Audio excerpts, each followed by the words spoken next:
everybody. What's going on? Hello, everybody. Welcome to another episode of the No Name Podcast, the number one podcast going out across the airwaves where we bring you stories of Black excellence and righteous ratchetry from across the Black diaspora. I am Mr. Bizu, and to my left is the lovely Lady Sasha. How are you? I'm doing pretty good. And I'm doing very good because we have a very special guest today. With us is DJack, DJ and founder and owner of JindaFit, which is a fitness program that has taken Beijing by storm. Hello, DJack. Say what's up to the people, man. Hello, everybody. Hey, how you doing? I'm doing great, thanks. And you? I'm doing pretty good. Can't complain. Enjoying this sunny weather. So, you are in Beijing. First of all, we would like to know why you came in Beijing at the beginning. Beijing, to be honest, I fell in love with Beijing when I first came. I think the first time was 2003, I think. Okay. Been here for a minute. 2003, Yeah. You said? Yeah, for Damn. that. That was the first time, the first time I landed in China was 2003. And in that time I was living in Dubai. Mm-hmm. Oh, wow. I lived in France before, and then I moved to Dubai, and then when I came to China, I was like, it's different, and for some reason I like the place, and here I am. Okay. You said that you came to Beijing from Dubai, and you also said that, you were born in Cameroon. So have you traveled to other places? Like, did you come straight from Dubai or from Cameroon to Dubai to Beijing, or have you been in some other countries? I actually, yes, I travel quite a lot. Okay. Once I realized I didn't know Africa very much, being African, and I felt a little bit ashamed about that. Mm. And I went traveling around Africa for about a year. A lot in Africa. I went to a lot of places. I even studied a language in Africa that I used to love when I was a kid because of the music. Oh yeah, which one? Lingala. Oh, Lingala. Oh, you speak Lingala. Yeah. Why? Yes. So because growing up, with the music and everything. Most of the musicians that I used to love to listen African, they were from of course Cameroonian and also from Zaire in that time. Okay. And I just loved the music. I thought about trying to understand what they say, in the music. So that's why I studied the language. Oh. So I travel a lot. So then your love for the music actually brought you there and make you a DJ here? Or can you explain us how did that happen? Yeah, did that bring you, that help you become a DJ? DJ is something that I started doing. I guess I was 17 years old. Okay. And I actually started as an MC in a club. That was back in Cameroon. And once I was MC, and I saw the DJ, the way he was playing with the turntable, the way I was just fascinated by the way the turntable works, and I just say to him, I want to try that. He said, okay, and then that's how I started learning how to be a DJ. And one of the reasons I'm still using turntables today, I don't use any other thing than turntables because that's how I started, and I feel like it suits me better. Yeah. As a DJ because it really gives me the feeling that I'm doing something. So that's how I became a DJ, but. I've always kind of envied like DJs and everything, and it seems like because it seems like it's a very exciting lifestyle. You know what I'm saying? You get to go to the club. You got the women all around you. You know what I'm saying? Like you always at like the happening spots. So especially in a place like China where they're always trying to get always trying to get like foreign influences, and they're always into foreign music. How is it DJing in a place like this? It is. I mean, today is it's quite easy to DJ. Oh yeah? Yeah. Like there's a lot of jobs, or does it require like? Yeah, there are a lot of jobs, and I mean, it's with the technology and everything, it's easy to be to become a DJ, and also you see a lot of clubs around, not only in China, in Beijing, but in China in general, and they are always looking for foreign DJs. Yeah, but we're talking about also African DJ, because what you're doing is also African music. So are they accepting that kind of music, and are they looking for a DJ who plays African music? They don't look for DJ that plays African music. No. I actually, I kind of, let's say, impose it to my club, because when I first started, I've been in DJing in South Caribbean now for 9 years. Yeah. And when I first came, I mean, the music was not African at all.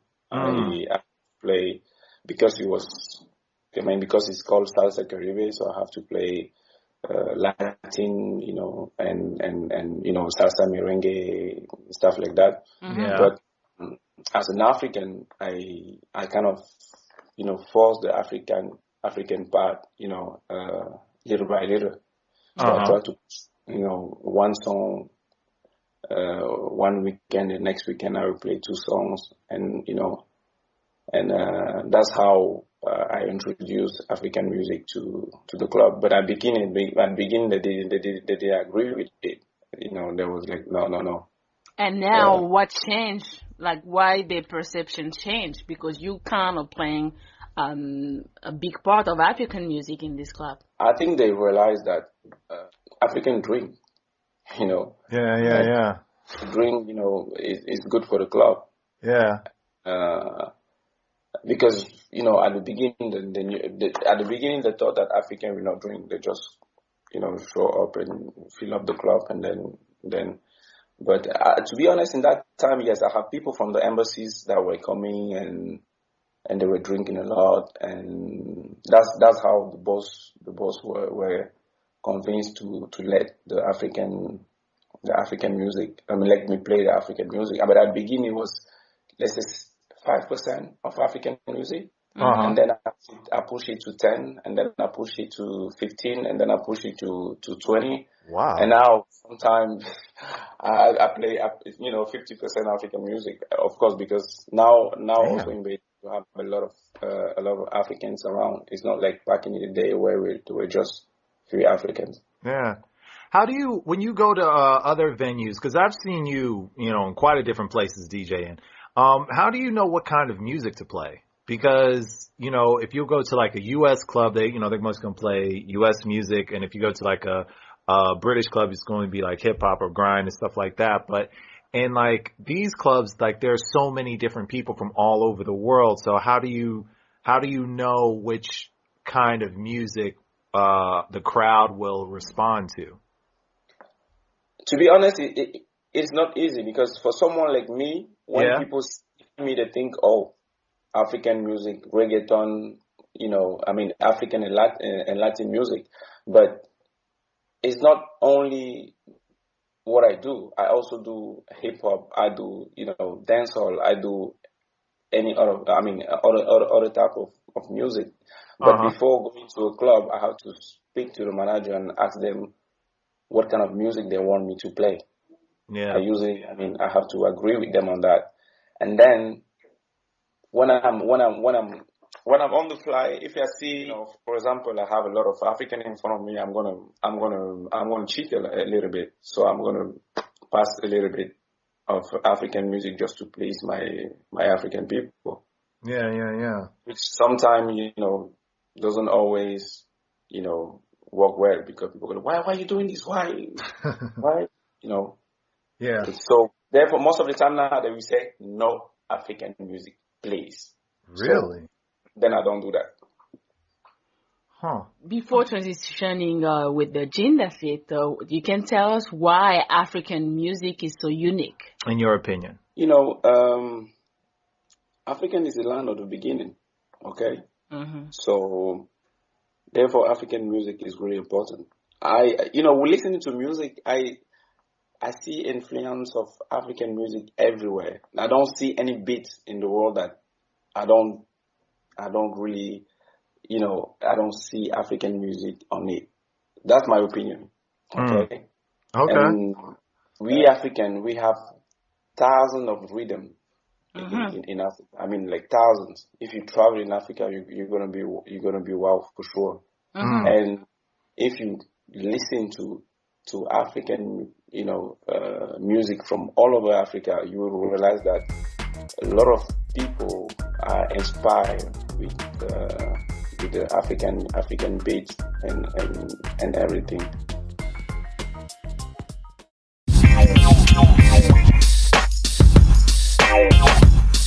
Thanks for checking out another episode of the No Name Podcast, or NNP. We value our platform and are working to bring you the best show possible. Now you can help make that happen. If you like what you've heard or have an idea to make it better, feel free to follow us on Wechat, Twitter, and Instagram at bizunsasha, BIZUNSASHA, and tell us what you think. Or you can send us an email at nonamepodcast123@gmail.com. NNP, many voices, one sound. Peace. I had the chance to actually go to one of the class of JindaFit that I really, really liked. And that's why we're talking to you today, because I would like to know how this idea came up. Why JindaFit? And what it is. JindaFit, I started JindaFit actually 8 years ago. But in that time, I used to call it Afrofit. Ah, okay. I wasn't clever enough to go and register Afrofit. Yeah. So once I checked online and there were Afrofit, everything. And I said, okay, I have to change the name if I want if I want it to be mine. Yeah. But why Jinda? Jinda because my name is Chinda. Oh, okay. So Chinda, TCHINDA. And I thought to myself, if I really want something special, a name that would be, easy to people to pronounce, I just went and removed TC and replaced by J. So now that's why Jinda came up. Okay, that's a good way to personalize your brand. So can you explain us more about JindaFit? JindaFit is African dance workout. Okay. I said dance workout because it's not the dance class, because in JindaFit what we do is we focus more on the fitness. We don't really have choreography like in other dance classes. We have really short choreography, but our moves are high intensity. So you end up having the feeling going for 100 meters all the time, or doing some Olympic lifting all the time. That's how you feel, because your heart rate really goes on. That's the idea behind the philosophy of JindaFit, because we want people to really have to really work out, not just come to the class. We do 1, 2, 3, 4, 5, 6, 7, 8, and ask you to do it again. And then when you do this kind of thing, your heart rate slow down. You're not really working out. So in JindaFit, we don't stop. The moves are really, really short, and we have high repetition to really get full body workout that we want people to have. But everybody can join the class, or what? Yes, everybody, except kids from 13 years old, they can join it. But before that, so everybody 13 and up. Yes. Okay, that's what's up, man. We all, we've all heard about how, being in shape and everything is good, especially with the pollution in here, man. You gotta get them toxins Yeah. out. But, why is fitness important to you? I think fitness is not important only to me. Fitness is important to everybody. You know, when you fit physically, you fit mentally. I mean, fitness. Okay. Yeah, fitness can help you in life. So it's really important to be fit. That's why one of the main reasons I created JindaFit. And as I said again, it's not something that I want people to show up in the class and still have their makeup at the end and look good and stuff like that. No, you come to the class trying to ruin some makeup. All right, I feel that. I feel that. No, when you come to the class after the class, you were like, okay, I work out. So because I think it's important for life. Okay, that's what's up. Was it easy to set up this kind of company, so JindaFit in China? Did someone help you to register the company? Was it easy? No, but I didn't set up the company in China. I set it up in Hong Kong. Mm-hmm. Okay, that's where everybody seems to go. A lot of foreigners try to get their Chinese companies registered in Hong Kong. Yeah, in Hong Kong, the reason people go there is because it's faster compared to China. But in my case, it wasn't for some reason.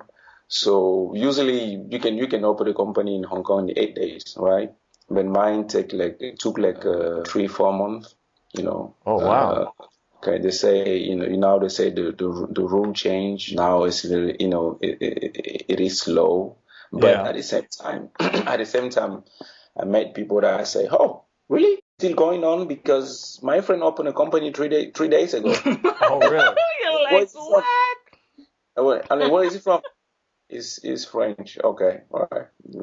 Yeah. So, are you going to work on a program who's more inclusive to men? Because me, the last time I came to your class, it was most of them, it was one man, and all the rest of the class was women. So I was wondering, like, I like to go on places where I can see some men. You know what I'm saying? Wow. Thank you for that, Lady Sasha. That was a question, I'll let you know where her mind is. Okay. JindaFit is for everybody. Okay. And here's the thing with GX exercise, group exercise, is that people tend to think that it's a woman thing. Yeah. But let me tell you something. I have a lot of men who came to my class. After 5 minutes, they left. Not because, they thought it was easy, but because, they get it, we kick their asses. And they were like, no, we cannot stand anymore. Really? Most of the men that came, 5 minutes after, it was like, I'm gonna go for water. He never came back. So y'all doing it like that in the class? Yeah, no, that's really hard. Yeah, man. It is. So we are, as I say, JindaFit is different because we don't stop. And if you're not somebody that used to train cardio, it's not gonna be easy for you. And most of the guy, you see they go to the gym, they sit on those machines, and they start pumping up. Second, every 10 minutes they do an exercise, and then they go back to their phones and stuff like that. So you're not really getting a good workout. But with JindaFit, we don't stop. And in fact, it is for everybody. And now we actually have some few men that are really, really into JindaFit.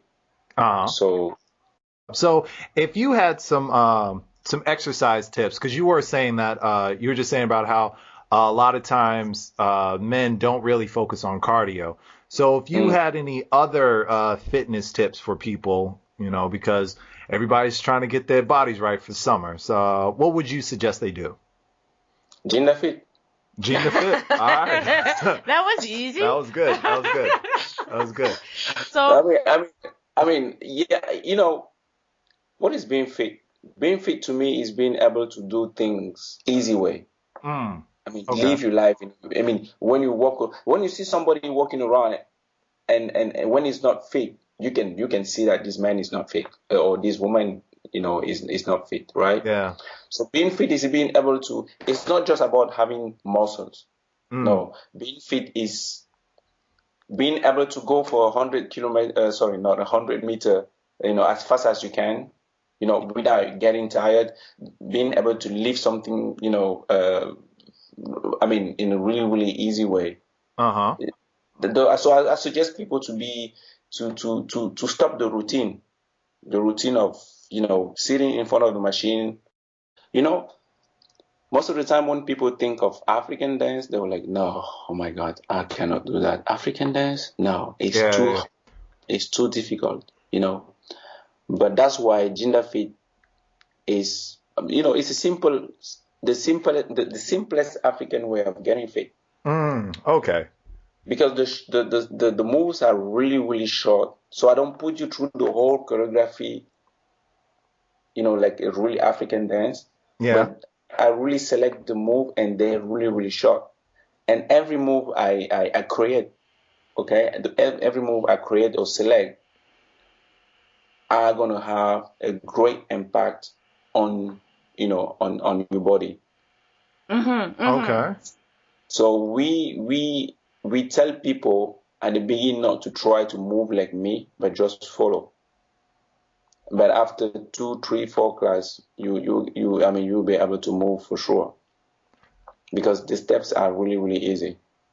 Did you find, and to finish the last question, did you find the slogan by yourself? I've seen the slogan is JindaFit, la joie de vivre, so joy of life. Can you yeah, give because I was a us little lost. I was like, la joie de vivre? Yeah, that's so good. why joy of life? Because I think that dancing is happiness.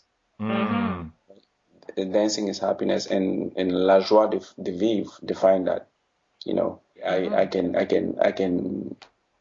I can say I have the privilege, to speak French, because I think that is a beautiful language. I thought that la joie de vivre is exactly JindaFit, because it's happiness, is it's joy of life, is the smile, is